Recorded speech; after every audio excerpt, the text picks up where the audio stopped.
In the year 2004, I started getting telephone calls from filmmaking students, numerous groups of filmmaking students. In fact, before all was said and done, it was 7 different crews of filmmakers. And I think 6 of the crews were generally fresh out of college, and they wanted to really get into making films by making a documentary first. And all of them have become intrigued by the history of the video game industry and the history of competitive gaming. So starting in 2004, we got contacted by a couple of guys from New York City named Jake and Ryan, then Ross and Josh, and then Ed and Seth, and then a guy with some company called Purple Onion, and then Michael and Lincoln, and then Jeremy Mack and his partner, whatever his name was. So there were like 7 crews who all wanted to make documentaries. Now the reason I'm bringing this up is because the reason that they were surfacing at that time is that the video game industry was going through a tremendous expansion again, and esports was beginning to become a big phenomenon, and people began to wonder, where is the roots of esports? Where did all this begin? Is there a story behind the scenes that could be used to lay the foundation, the historical foundation of the video game age, of the competitive video game playing age? And interestingly enough, all 7 of these crews came to us because all roads led back to Twin Galaxies, which of course you've heard about through The King of Kong and through Chasing Ghosts and Movie Frag and other movies like that. And so all 7 of these groups at the same time in the same space were trying to do films on us. And many of these groups became heated rivals with each other. At the time that the footage for The King of Kong was being filmed, in the same room at the same time often was also the guys who were filming Chasing Ghosts. And when we finally did the footage that's in The King of Kong, has everybody seen The King of Kong? Yeah. Most people? Well, when they did the final footage, who doesn't have a TV set? No. I don't watch any of the films on it. So by the time the film, the Fun Spots segment of The King of Kong was filmed, there were 3 different film crews in there filming us, all for rival documenters, and they hated each other. And they did a lot of things that make an interesting book. Some of the stunts they did to each other behind the scenes to try and get a leg up on each other. So it's pretty amazing. And some of them were very honest with us. And some of them were. I'm thinking like Josh. Yeah. And some were completely deceitful.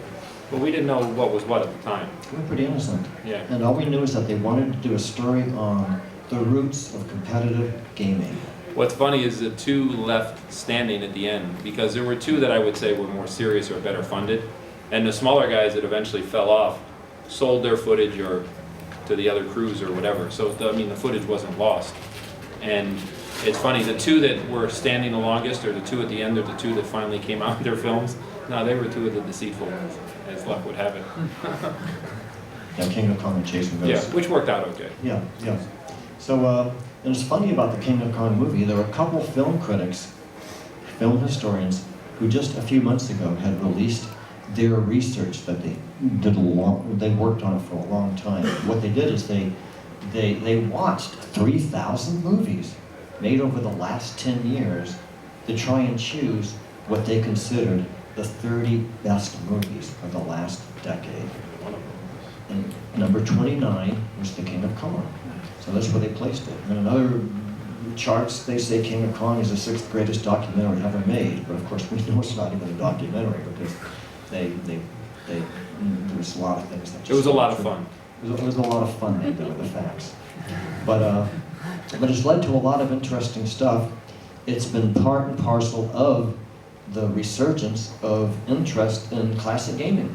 A lot of people, say that, the King of Kong movie brought to life again people playing Donkey Kong or Centipede or Tempest or Galaga, what have you. And it's been very interesting because, as Billy will tell you, there's an international Donkey Kong World Championship every year called the Kong-Off.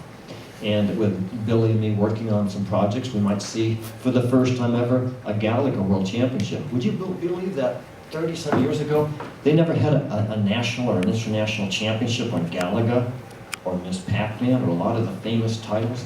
They didn't do that so many years ago because initially when the games came out, they were making so much money that it was almost a moot point to try and promote any further because they simply couldn't make any more money than they were already making, so they didn't bother ever to consider. I mean, we were there and there was nothing we could do to capture their attention and make them want to do it. And I used the argument then and I use it today. Things you have today like bowling or playing pool or, I mean, nobody sits on their couch and says, gee, what do you want to do tonight? Gee, let's go bowling. Bowling exists because of leagues, because of organizations, because people gather and there's competition. That's why it happens. So that's what should have happened with video games. It should happen with pinball too. But that's what should have happened with video games, but they were making so much money, you couldn't even get their attention. Then they crashed so hard, they were fighting to stay in business, you couldn't get them to spend 10 cents on anything. So it was feast or famine. And so the Kong-off is the origins of competitive classic gaming. And what happens, this will be the first time I say this, somebody comes along, happens to be Brian from Free Play Florida, and he says, okay, he says, I have 6 perfectly mint games. He says, they're mint. He says, I want to do a contest. Friday and Saturday, everybody competes. Whatever scores you get you put in the brackets like March Madness. And then on Sunday, we compete down, and there's a winner. And I say, okay, great. It's his favorite game. And I says, okay, my point is he's done all the hard work. He's gotten all the games. They're all picture perfect. Everything couldn't be better. What's the game? Anybody? Reactor. But I'm not going to tell them no, we did all that work, so we're going to do it. In Free Play Florida, their signature contest will be Reactor. If everybody's familiar with Reactor. I mean, anybody who play Reactor? Do you remember Reactor? But he's got a core group of guys that are like Reactor nuts. And here's the good news. If I go out and play a game of Donkey Kong, if I get to the end, it's 3 hours. 3 hours. I'd like to see anybody here sit here for 3 hours. I'll come back. There'll be 2 people here. But Reactor, if somebody gets a world record, it's less than 10 minutes. So that's good. That's good. And to the point that instead of being in the Kong-off, you play on Friday, you play on Saturday, the score you get determines your bracket, and on Sunday, there's a winner. If you make the brackets, anybody can win because you only have 1 game. You lose once and you're out. But with Reactor, because the games are so short, we'll put 2 guys at each other, and it'll be like 3 out of 5. So in some ways, it'll be better. It's just not the ideal game, but it doesn't matter. And what I'm going to bet is, in that area, in that circle of people, now, because of the organized competition, you're going to see more and more Reactor players. It's just true.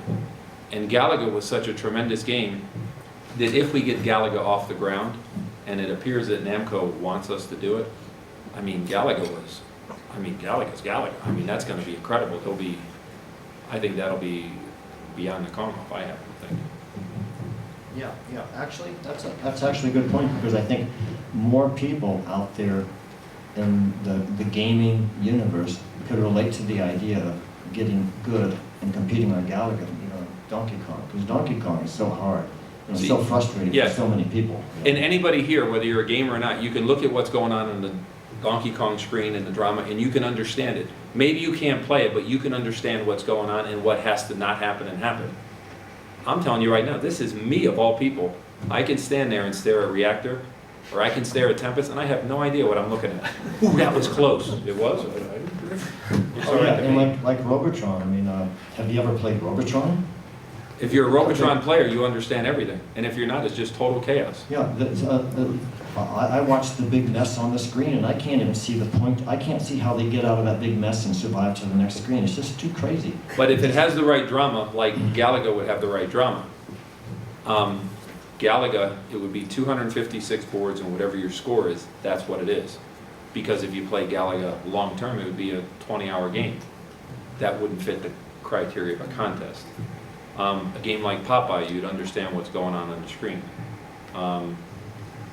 Some games fit the criteria, some don't. If you know Rally X, that would be great. A world record on Rally X would be like 30 or 40 minutes, and everybody can understand it. It's hard to find Rally X's. So, but supposedly these things will come to be, and what I'll try to convince Dan, since he left and I can throw him under the bus right now, I'll try to convince him to pick a game that he thinks he can get multiple copies of, mint games, and then we would have them here. And then we would begin whatever that signature game is for this event. And we would see what that is. And again, let's pretend reactor happens like we say. We would take one reactor and it would go around to a different event. For example, it would be here. And anybody who's here, who's good, who plays reactor, can qualify to be in the contest in Orlando. So each convention would try to help each other with their signature game. We don't know what we're doing, but that's the idea. We have a lot of things we can say, but should we start with some questions and launch it from there? Jim and Chris have a question. Yeah, thanks, Bob. You said you got your start as pinball. Do you still play much? And Walter, you've seen King Kong. I play every single day that I come to a convention like this. I love it. And what about you, Walter? Well, I'll probably get a chance to play a couple of games while I'm here, but generally I don't play because it's so much work, because you've seen the trading cards now. There's so much work to design and promote the trading cards, because the trading cards, and I won't make this a long explanation, but there's 2,500 trading cards that have been designed now.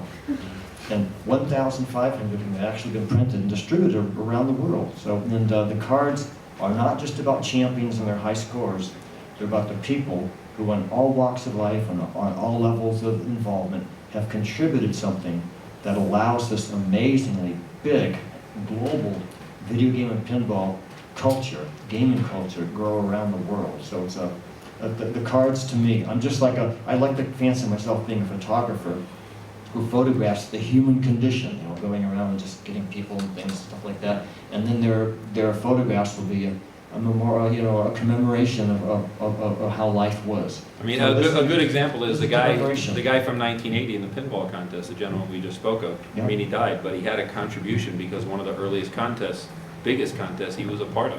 Yeah. So, I mean, history is worth preserving. Mm-hmm. His legacy should be preserved. It's put on a card and it's preserved forever. I said it there, and it was humorous when I said it, but it's 100% true. I mean, he does. He earned it. Yeah. Yeah, so that's what the cards are. So that's what I spend a lot of time doing. And for me personally, I'm going to try and get time because I want to do some writing and I want to do some music stuff. So that's where my focus will be sometime soon. And, but I don't do a lot of game playing. But when I started Twin Galaxies, I loved playing video games so much that I opened the arcade back in 1981 as an excuse to be able to play more video games. So I'd be up till 2 in the morning with the 15-year-old kids fiercely competing on Gorf and Galaxian and stuff like that. Those were my favorites, the old ones, Gorf and Galaxian, Make Tracks and Red Bear and Centipede. And, Mousetrap, I like Mousetrap, and Tutankhamun. And, What we actually call fun or relaxation, if that is the right thing, we'll be at a show like this and we're walking around talking, and I'll say, come on, let's play a game of Tutankhamun. And we'll play a game that we're not good at, that'll last 5 or 10 minutes, and that's kind of what we do. And the idea that I sit down and play Donkey Kong and he's like this for 3 hours behind me, that doesn't happen. Never. No. There's photos of that in the market, but they're just staged. Yeah. But one thing that Billy and I do is that we both have a fascination for Wizard of War. So almost at every show, if there's a Wizard of War there, people will end up photographing us and we play doubles and try and break our doubles record, which is not that high. And we play as a team, so every time we die, it's because one guy or the other guy screws up, so we blame each other. He's always the winner. He's always the winner. So, more questions? You'll say, you died. Well, yeah, you shot me. What did you think I was going to do? So, what's your question? He's pretending I'm not pointing out. Okay. No, but it's kind of funny when we go places. I'll walk. I mean, it'll happen here. And I mean, I'm just walking, and I walk past somebody playing a game, and suddenly they stop playing a game. And I've asked people. I go, what? Oh, I don't want to play in front of you. Well, why? They think I'm going to go back and making fun of them how they only got 13,000 on Centipede or something like that. So, but that's kind of a natural reaction. It happens often. So Todd, what's your favorite game from 35 years ago? Atari Star Wars, like the sit down. I have great memories of that. I bought that game because I loved it so much. You bought it? You have one of those big cockpits? Like you had to destroy a door. So was that 99? Was that 99 or 2000? That was the 83.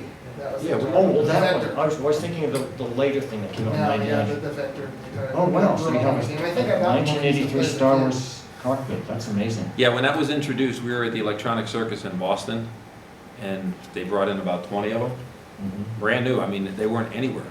And that game was the only, it was a failed circus. That game was like the only game that you couldn't get near. There was not very many people And at the Dragon show, Slayer, but too. everybody was there. Dragon Slayer was real popular. No, so what's funny is, it was a failed circus. You'd go there, I mean, they had 500 video games, they had pinball machines, they had musicians, magicians, everything, to show you how much of a failed show it was. There's a magician on stage and he's doing an act, right? And he says, I need 2 volunteers in the audience. There's only one guy in the audience. And Walter's walking by and he goes, I need 2 volunteers on stage. And he's like that. And Walter looks, he's, well, I can't go on stage. And he took off out of the room. You remember that? Oh, yeah, it was a very much a failed show. It's, Yeah. It was a huge phenomenon. It was put Was it- together by a guy basically who was a con man, and he conned, and he got a lot of money from everybody. And as a result, it wasn't a real marketed That was effort. the summer of '83. It was very interesting. Yeah, it was bands, and I mean, they're on stage. You remember video games, video games. We have come here to play video games. Very, very, of course, Yeah, it wonderful was. music, of course. So there, we'll tell this story. So there's a guy who wants to get into circus. He doesn't want to pay. He doesn't want to pay. At the time, I had 401,000 on Miss PacMan. That was a world record. He says, I got 402,000. Another one of these guys, right? So they let him in the show, and there's a Miss PacMan that we take out of the crate. We throw the wood aside, and we set it there for him to play. Not to play at the beginning, not to play all the way through, not to take 3 or 4 hours. We rack advance it up so he's playing the later boards, the harder boards. We could see him play and see his skill set. And you play Miss PacMan for the first 18 boards, they turn blue. Then they don't turn blue. Then on board 21, they continue at the same high speed and you slow down. So he's playing and he goes, well, I don't like these controls. He says, they're not very good. Not very good, man. He just took it out of the crate. And then he goes and he runs around the screen. He goes, oh, you didn't tell me they weren't going to turn blue. And I go, oh, I mean, they stopped turning blue like before 200,000. I go, well, what happened in your game? Oh, they didn't stop turning blue. I go, oh, they didn't. He goes, why is my guy going so slow? Well, he goes slow at this harder level. He goes, well, I think you're just out for me to fail. I think you're just out to get in the show. And you got in the show, you didn't have to pay, so don't worry about it. You know? So there's countless stories like that go on, different places we go to. And you know, the funniest ones are when we go somewhere years ago and there was somebody who was hostile. There was a guy that traveled with us named Steve, and he was really good at Congo Bongo. Anybody remember that dumb game? Okay. That was Sega's answer to like Donkey Kong. And so there's some arcade where the guy says he's good at, and we're at the arcade, and we're just walking around. It's way in California. And suddenly you hear, don't look at my game! He just walks away like this. So it was funny because, I don't know, I guess if Steve didn't stare at his game, this person would somehow become the champion. And I guess he'd be sitting here and we'd be out there in the audience or something. So, no, those things were actually not uncommon. Most of the time we were met with, you know, with a fun attitude. But every once in a while it was hostile. And that was, as I look back on it, that was actually the fun stuff. One of our funnest memories, of course, let's tell them the J. Kenny story. Okay, so it's 1984. Well, let me ask first, what's the longest anybody's ever played a single video game here? Have you ever put a quarter in and made the game last for an hour? Yes. Anybody ever do that? Okay. Well, what's our longest? About 4 hours. Okay. So is that like a Stargate or Defender one or something like that? Not, I mean, you know, Anybody longer than, say, 5 Trying hours? arcade. Okay. What do you got? Robotron. Uh-oh. How long?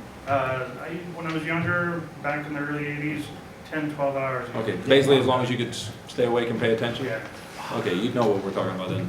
So Jay plays, Jay is 14 years old. yeah, he's a little- 14-year-old he's a Korean little kid. Korean kid, about 4'9" or 5 feet tall Yeah. or something like that. You have to understand, man, I mean, he talks like he's a sailor. Man, I won't tell the Or the stuff he language. says. Well, this is in Twin Galaxies in Atomo Island. Now picture Cubert, that full color 3D effect, you know, it would be like that. And he's been playing now more than 24 hours, and he's feeling sick. It was way more than that, Yeah. actually. And- So what happens? Yeah, but he's starting to feel sick, and strange things are happening. The girls in Ottumwa, because we were like a rock band, we had like groupies, and they go, "Oh, Jay, you don't feel good?" And they go and they get him 2 pills for whatever for his stomach and something to drink. And Jay doesn't want to take the pills. He's playing. Finally, he's got the pills in his mouth, and she goes to give him the drink. He doesn't want to take it. Finally, he takes the drink and he spits the pills back out and hands it to him. I mean, he's obstinate. He's hard. He's angry because he's not feeling good. And he says his eyesight's starting to go. And he says, I'll tell the story till you get to your friend. And he goes, he calls me over, he goes, "You gotta help me with this, man." I go, "Help you? What am I gonna help you with?" He goes, "I can't see the colors." And he's like in the low 40s as far as hours. And he goes, he's all over. And if you're familiar with Q*bert, you jump and he changes all the colors, he gets to the top and he stops. And then he dies. And I go, "What are you doing?" He goes, "I changed all the colors." I go, "Man, that's the wrong color." Right? He goes, "Oh, so now he's fighting, he's changing the colors." He runs, he gets in the corner, he jumps off, he rides a disc to the top. He's going, he's fighting, he's changing, he's struggling. He goes, he jumps, the guy dies, he goes, "What the hell's the disc?" I go, "You just used it." That's what I mean, he's starting to go wacky.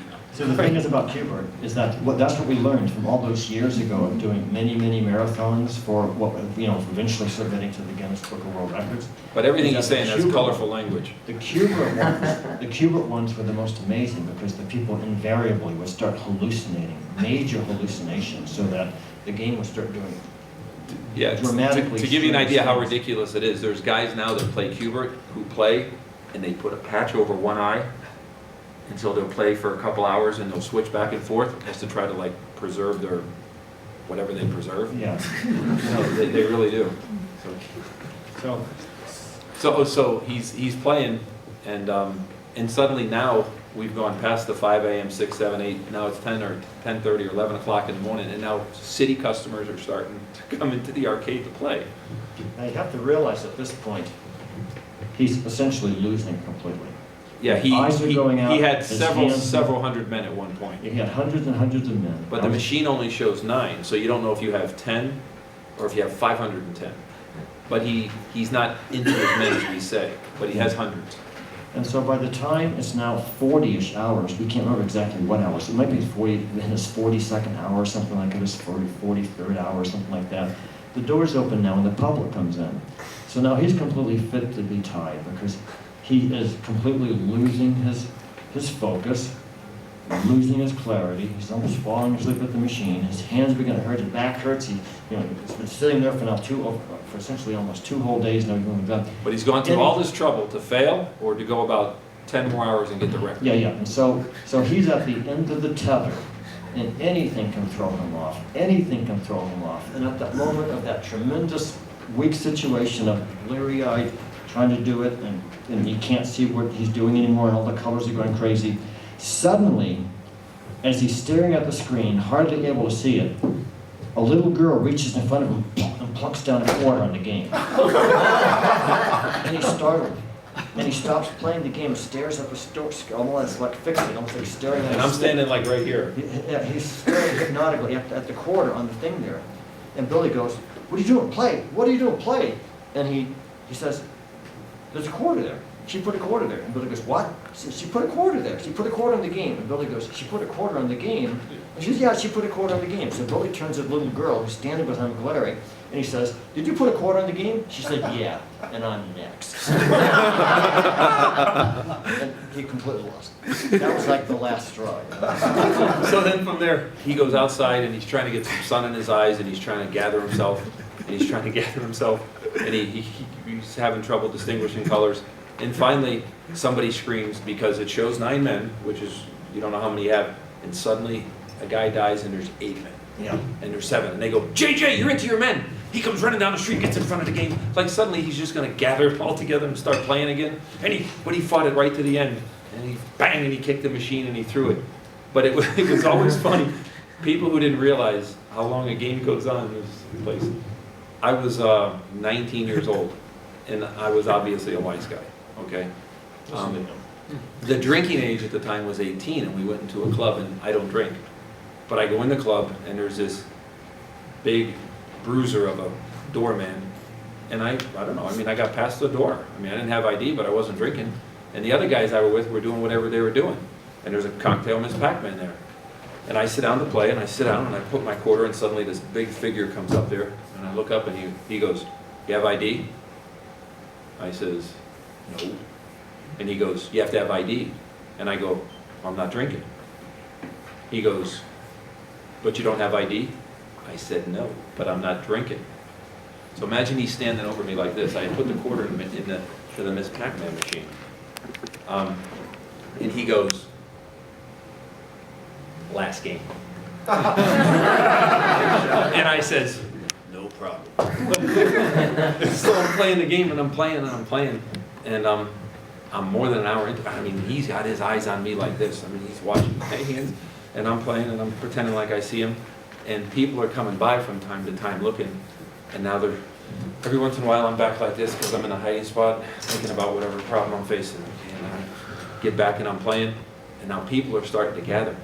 And as it goes on into an hour, into 2 hours, into 3 hours, even employees are starting to gather, like other henchmen for him. I mean, he's got his eye. So finally, it was the last straw when I said to the guy, I go, "Hey, do me a favor, come here." I go, "Sit here." And he goes, "What?" I put it in the hiding spot. I go, "Man, I gotta go to the bathroom." He goes, "What do you mean?" I go, "No, it'll be safe. You just watch it." He goes, "Yeah, okay. Well, that's cool. It was nothing." Yeah, so I got up and I go to the bathroom, and I come back, and as I come back, the guy sees me, and he's ready to pounce on me. And I sit down, I pretend like I don't see him. I sit down, and I start playing again. And he comes over and he says to this guy, "What the hell are you doing?" And he goes, "What?" He goes, "I told you to watch him." He goes, "Oh, I've been watching him the whole time." He goes, I wanted that to be his last game." The guy says, "That is his last game." He goes, "I wanted his first game to be his last game." He goes, "His first game is his last game." And he goes, "You trying to tell me he's on the same game?" He goes, "No, I'm telling you, he's still on the same first man." So Walter put that story in his book, and that was funny. It was always, the power of a marathon that they didn't really understand. What questions do we have? See, what happens is you ask a question, they always lead into these silly stories. I mean, Well, how much practice did you have to do to get this good? well, no, eventually it just comes natural. No, but the truth is, I didn't ever one time skip school or skip work to play, but basically at the right age when responsibility was zero, I mean, I did it all the time.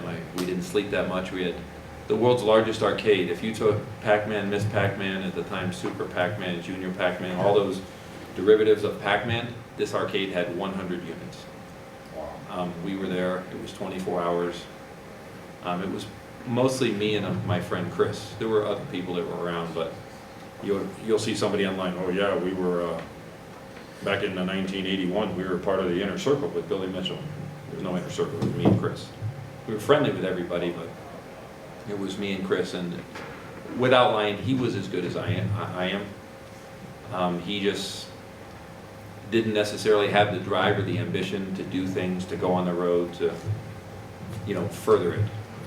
I would not be the player I am today without him, because I was always fighting to try to either stay in front of him or catch up to him or stop him from getting in front of me. And that went on for many years. And then he came to a point where he didn't go to any events, anything, probably like around 19, whatever it was. And then he went to one event in the year 2000. But I'm in touch with him all the time. I mean, he's a lifelong best friend, but I don't know. Now that his son's going to college here, his first year, his youngest son, maybe now he has more free time. I don't know. So it was arcade. Our idea of taking a break was either going to the restaurant to have wings and eat, or going to a movie sometimes because we saw every movie, and then we just went back to the arcade. Other things and sleeping just wasn't part of the scenario. But it was, having a player at my caliber, it made it easier, because I could sit there and watch him play and see what he did wrong and correct it, and he would do the same while I watched. So as we played against other top players, I'm thinking like the guys in Canada or Tom Osaki, they couldn't keep up with us because we worked together. So from the time the high score was 300 and, Spencer. From the time the high score was, or Tom, 419,000, we went past that. There was nobody who ever competed with us We were up in the 900,000s. It was just he and I. And again, now we have more friends. Now there are other guys that play. So, and it was the same thing with PacMan. How many people here played in arcades back in the 80s? Oh, Okay, good. Okay, let me ask a couple of trust questions. I've told this story before. When Twin Galaxies first opened up, within an hour or so of us being open, remember the cab driver came in from across the street, and he says, we're losing all transmission between our cabs. When our cabs come into the downtown Ottumwa, Iowa area, we can't communicate with them anymore. Something happened to the radio frequencies of the town here. And then he points and says, I think it's your arcade. I think you guys coincidentally started when you turned your games on an hour or two ago. And I said, it's not possible. I mean, video game arcades are everywhere, and there's never been any story about this possibly happening. So as the night went in, he kept coming in angrily, really sure that we were causing the problem. So by the next day... Wasn't it intermittent?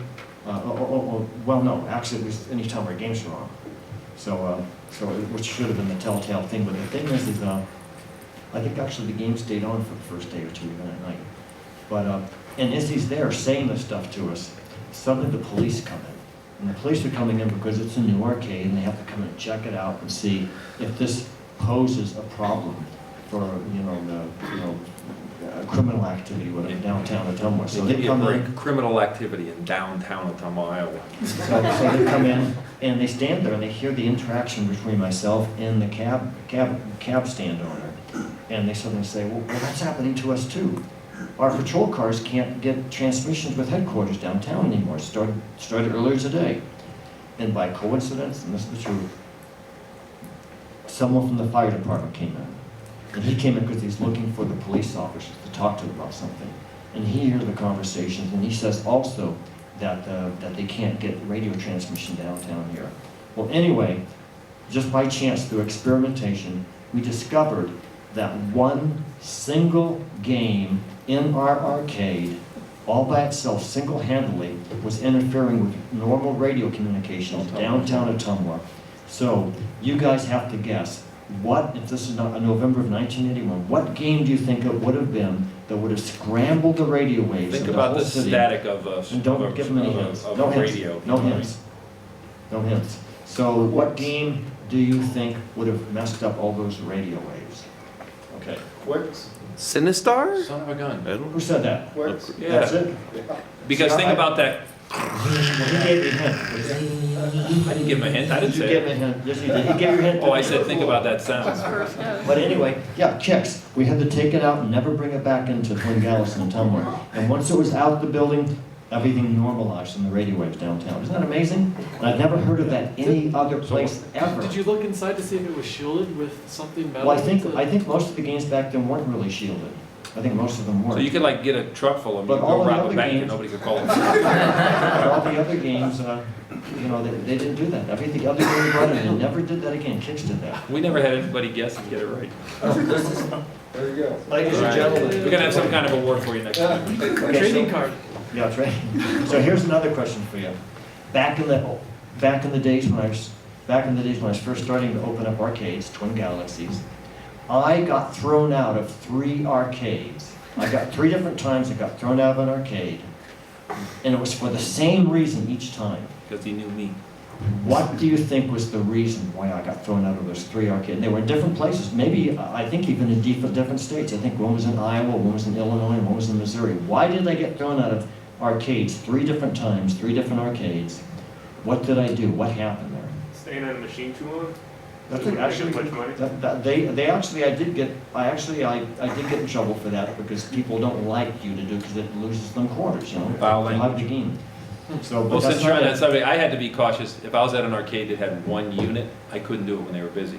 Going to that large arcade that had many units is what made me. Chris, They thought you were cheating because you were there for so long, kind of like his, but you were somehow cheating the machine. well, that wasn't it. That wasn't it. But that could be a reasonable thing happening to an arcade that was really into competition, maybe. Okay, There were anybody no else? arcades in the Mr. Bush. competition. You were abusive to the machines?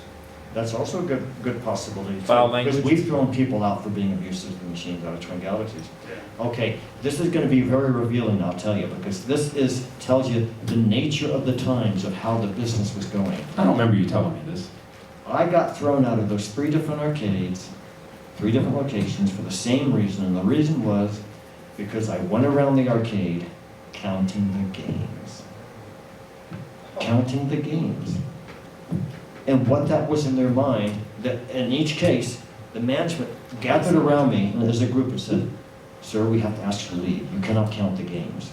And so what it is that for that early period of arcade era, the arcades were making so much money, so much cash, that people would come, and doctors and lawyers and dentists would come in, and they'd see how much money is being made in a place, and it happened in almost every town that someone would open up a rival arcade down the street to cash in on the huge windfall that clearly was happening to whoever opened the arcade. So in their mind, I was there as a spy to count their games, to start strategizing how to compete with them, open up an arcade down the street and take their windfall away from them. Isn't that wild? But that's what it was. 3 times I got thrown out for counting the games.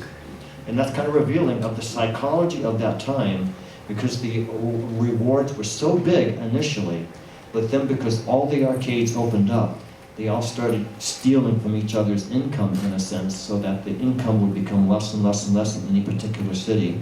And when they bought those games, at the time we first priced our games and opened up Twin Galaxies, the games cost $29.50 to $32.50 each, which at that time was almost essentially the equivalent of buying and mortgaging a car. So if you had 25 games in your arcade, you had 25 automobiles in there mortgaged on your floor.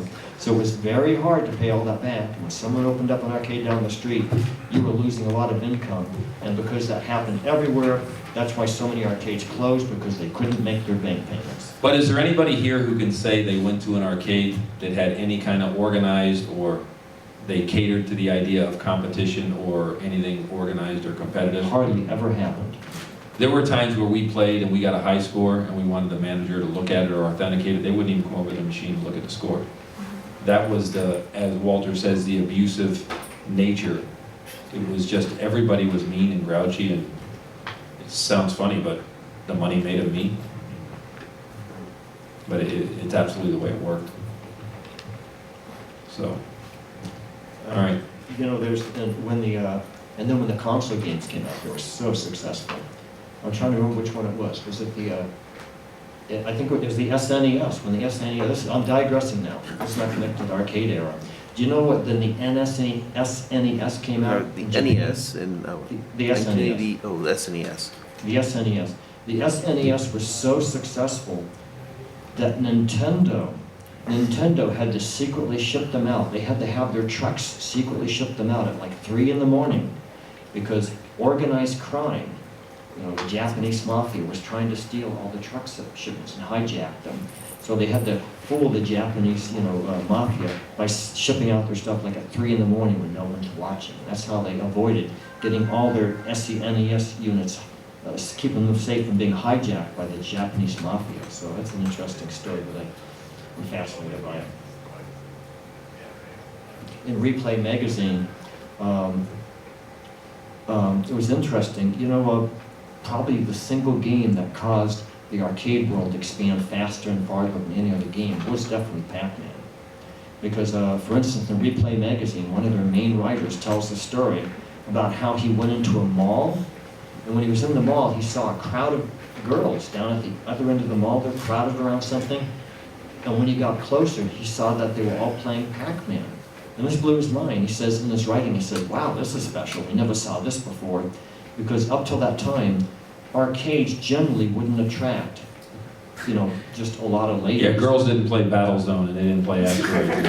And suddenly PacMan, because of PacMan, it changed the reality of the business plan of having an arcade. Because suddenly not only would the ladies come, but the grandmothers and the lawyers and the doctors, they'd come in. PacMan was the ambassador really for the age, because it opened the doors up to tons and tons of people from different demographics and different profiles who came into the arcade, and they came in such numbers, spending so much cash there, that for all time, or at least for so many years, it changed the business reality, the business plan of having an arcade. And that's why the arcades expanded so much to the point that they overexpanded and became a glut, then they couldn't pay their bills and they closed. To expand on that a little, I'm always asked about PacMan and its impact on culture. Speaking from my own point of view that I think is many people, PacMan was, for many people, the very first introduction to what was new and scary called a computer. But it was friendly and it was something you could relate to and something you could have fun with, and you got comfortable with the idea of a computer. And so it impacted the situation culturally like that. But probably the first game they say that was where women got comfortable shooting, you know, was Centipede. So that was another game that they said had an impact, which of course Centipede came after Pac-Man. But One famous lady writer, she used to write in the Going Out magazine, she said, the reason I like Pac-Man the most was because I can eat my way out of all my problems. Wants to get out of there. Okay. So, is this a baseball town, a hockey fan town, or a football town? Is it football? Except football just won the Super Football, Bowl. yeah. That's Because on we've top been of meeting a it. lot of Avalanche fans today, so it's interesting. Because I grew up in Boston, so, you know, I am a Patriots fan, but I thought it was very cool that you know, Peyton went to the Super Bowl. Very cool, because he's great, you know. And the Rockies did play the Red Sox one time. Oh, yeah. Yeah. Sorry, didn't mean to bring it up. Soccer, we won a soccer championship.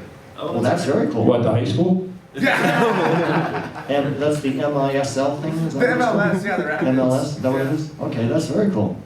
But I used to see the Bruins play years ago, long before, you know, you got the Avalanche here and stuff like that. So, you know, Bobby Orr and Phil Esposito and so, Remember the old Colorado Rockies hockey team? was there a Colorado Rockies hockey team? Yeah. They're the New Jersey Devils now. Oh, wow. Yeah. Wow, isn't that amazing? It's so confusing, the shell game with everybody. No, the Rockies who won in '97? Uh, Or how long ago? Avalanche. yeah, the Avalanche. This was way back in 1980. It was late 70s, early 80s when the Rockies were. Yeah. Wow. Wayne Gretzky broke in. I saw him play his rookie season. Oh, you saw Wayne Gretzky play? So you're a hockey fan from way back? Okay. So the Avalanche would be your favorite team then? Oh, A couple years ago, they were. If you wanted to go to a classic arcade, up now, how far is it? That has classic arcade games. They could have newer ones too, but they have classic ones. Aren't there 5 or 6 now? Is there one that's not a barcade? Yeah, there's two. Hyperspace is not a Isn't barcade. there Game You Works? get paid And is it an arcade or is it only a Friday, Saturday? arcade, open every day. Wow. Wow, that's cool. We have to drink before we walk in the front door, but let's not be too loud about that. Well, we had to drink before we came to the show. We actually don't drink, just kidding. What consoles do you guys own personally, if any console? Consoles Like in your basement, like what is your basement machine? all together? Well, if I put that and classic games together, total, there's 0. So, that's the I don't truth. have any consoles either, which is consoling. I have arcade games that I've won or been given to me as gifts, and I always loan them out to friends, and I just lose track of them, to be honest with you. Is Denver a place where most of you have been born, or have you moved here from elsewhere? Probably most Transplants, a lot of transplants. So who's from New Jersey? Yeah, no, who will admit Are you it? from Philadelphia? Are you from Philadelphia? I'm from Baltimore, You're from Baltimore, okay. Okay, you grew up in Baltimore then? North Baltimore. North Baltimore? So the Baltimore Orioles, what year did they win the World Series? Didn't they beat the Brewers? Didn't they beat the Brewers in '83 or something like that? Last time was 83. '83, they beat the Brewers, right? Is that right? I don't remember. Yeah, I think you're right. I don't They know. beat the Brewers in '83. Phillies, they beat the Phillies in 83. That's it. They beat the Phillies. That's exactly right.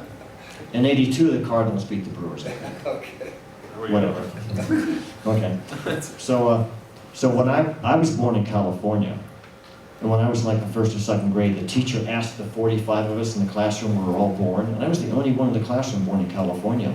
Everybody else was from Salt Lake City and Denver and South Dakota and stuff like that. So I sort of thought Denver might be a little bit like that, where most people came from Illinois or or Vermont, or who knows Lots of what. California transplants, lots of I Illinois. think Oh, really? it's more like Detroit? that now. Yeah. When I was Texas. a kid, like everybody was from here, it felt like, and now I think everybody's from everywhere. Well, now, if someone came in the door and they announced, I'm here to give gifts, and they're ready to buy you your favorite game, what, if you had only one choice, what is the arcade game you want that wealthy person to buy for your house?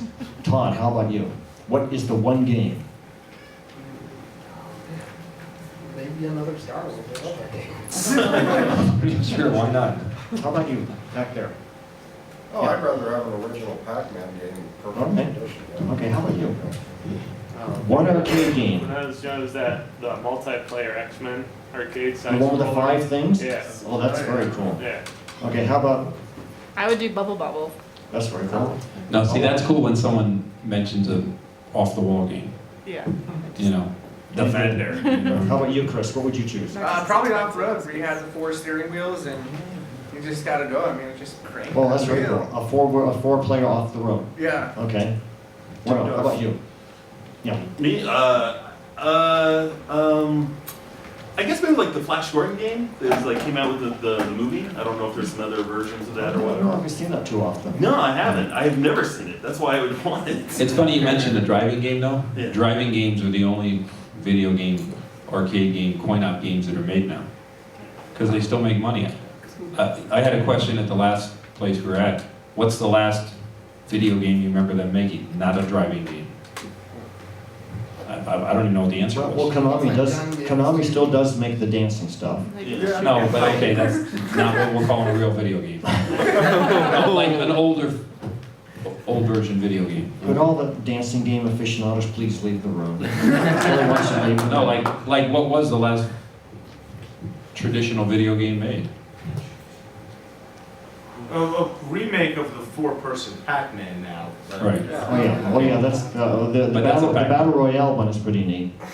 That's pretty cool. So we did That's- Pac-Man Battle Royale. I was at Pac-Man's 35th anniversary at the 257 arcade, which is Namco's arcade in Chicago, and I was there, and everybody got to play Billy Mitchell at Pac-Man Battle Royale.